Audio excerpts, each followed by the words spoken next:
छतिया हमार घुट घुट के हमें जियहिए फाटो हकै छतिया हमार के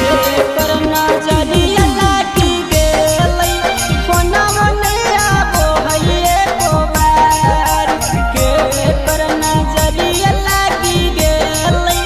फोनवा नहीं करो हइए को बार फोनवा नहीं करो हइए को बार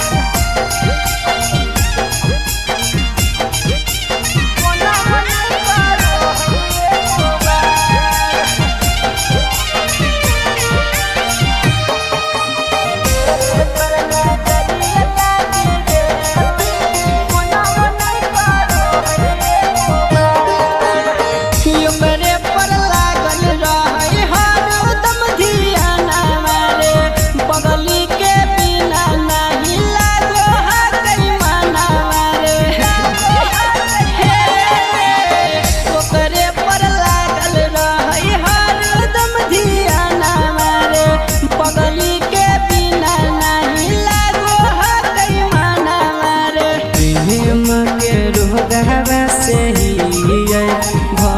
बारे बहु के लाचार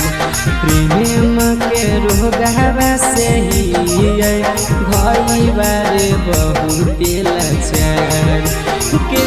पर नजरिया लागी गेलै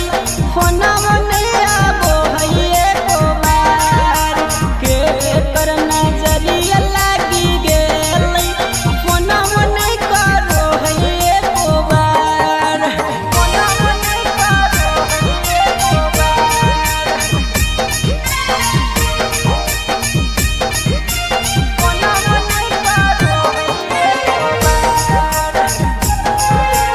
presented by Rama Films.